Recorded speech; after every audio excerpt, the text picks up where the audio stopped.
What's going on, guys? Andrew Piluk Hockey here, back again with another video, again with a crazy title. But this one is not some sort of clickbait. It's just a bit of a discussion. That's why I put the question mark there. Could the Maple Leafs trade for Bo Horvat? Now, this might seem way out of the way and like, oh, it's going to happen at the deadline. You know, the Leafs won't be interested. They will be interested. I don't know. But there's been reports out there, little takes by well-known reporters saying, why can't the Leafs throw their name in there? It's looking like Bo Horvat's going to move on from the Vancouver Canucks, and you know they probably should. If they don't think that he's going to sign long-term, they're going to have to trade him and get back some value. But we'll get into that in just a second. If you guys are new here, and I know a ton of you guys are new, make sure to like this video and subscribe. I see the numbers. I see there's a lot of returning people, but they don't hit that subscribe button. It's completely free. Make sure to join the squad. I'd love to have you here. We talk Leafs all the time, news, trade rumors, stuff like that, game reviews, previews, whatever it is. Maybe some heated discussions and some freakouts, but we talk about everything here, so make sure to like and subscribe. Thank you so much, and follow me on Twitter. But yeah, let's waste no more time. So basically, where this has started was Pierre LeBrun talking about Rick Dhaliwal. Was talking about the fact that the Canucks made an offer to Bo Horvat recently, and it was rejected. The captain rejected their offer. So the Canucks made Horvat's camp with the new contract offer. Told that the Canucks made Horvat's camp the new contract offer a couple weeks ago. With the offer rejected, the Canucks are focused on the trade market between now and March 3rd. Elliot Friedman also posted a statement from Bo Horvat that came through the team. As the captain was saying, I'm focused on the season and playing for the Vancouver Canucks, helping the team in any way I can. I will not have any further comments this year about my future. So there was reports that they were allowing his people to talk, like his agents, to talk to other teams, see if they'd be willing to make a move, see if they're willing to sign him long-term, could make for a bigger package for the Vancouver Canucks. But it looks like Horvat doesn't want to talk about this. I mean, the captain is trying to lead this team to win some hockey games, and he's also going to be dealing with this trade rumor stuff. But the Canucks have made a few decisions that I haven't really been a big fan of. They seemingly got themselves at a little bit of cap hell, and then they go out there and they get Oliver Ekman-Larsson. Garland hasn't really worked out the way that they've wanted it to. They've given out some really big contracts.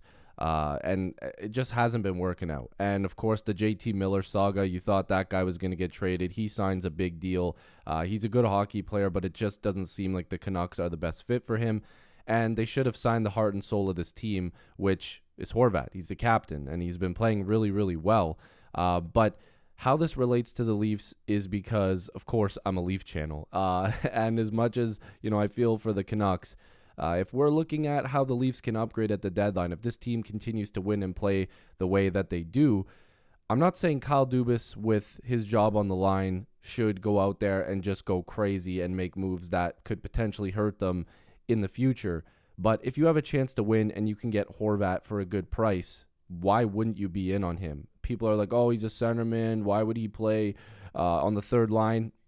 He wouldn't be on the third line. I would move Johnny T to the wing and put him in between Johnny T and Mitch Marner. You're telling me that wouldn't be an unreal second line? That would almost be the first line. You got Matthews, Nylander, and Bunting on the first line, Horvat, Tavares, Marner on the second.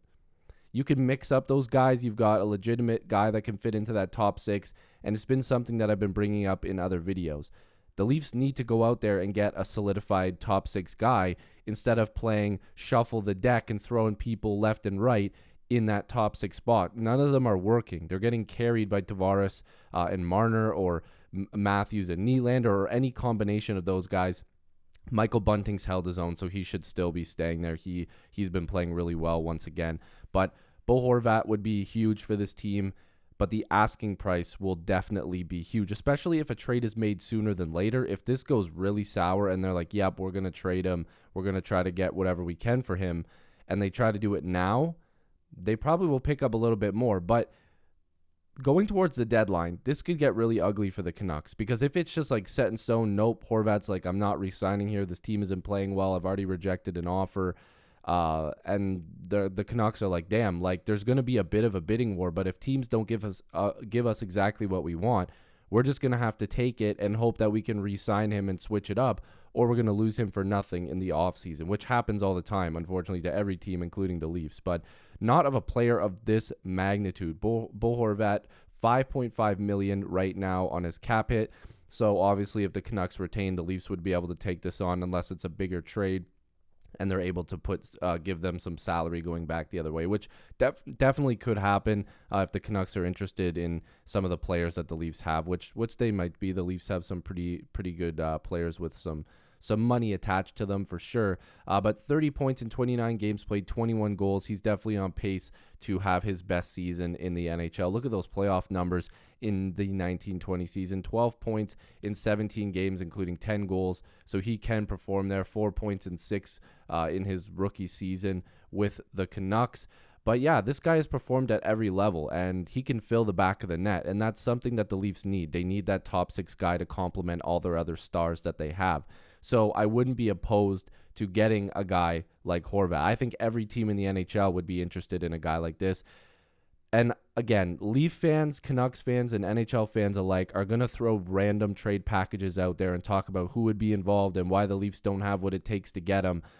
But it depends on what the Canucks are really looking for. There's been multiple different reports, and today at the time I'm recording this, maybe there's going to be another update on the 32 Thoughts podcast highlight that they do on Hockey Night in Canada, so we'll have to see. But one name that I think of, and again, could be completely wrong on this comparison, but it's Alex DeBrincat is a guy that I always think of, like in terms of the trade value that you could connect to Horvat, because sure, DeBrincat was traded by the Blackhawks, and it might have not been the best trade, but it was 3 draft picks, a first and second round picks in the 2022 draft, which was number 7 and 39, and then a third round pick in the 2024 draft. So number 7 and number 39, especially that number 7, is pretty damn valuable. But when you get a guy like Alex DeBrincat, a guy that can just score the lights out, it's an easy move to make for that. So it was like a first, a second, and a third. Is that what they get for Horvat? Because if that's the case, the Leafs can pull that trade off, but it would have to be with some salary retention unless another name is going back the other way, or the Leafs make another trade.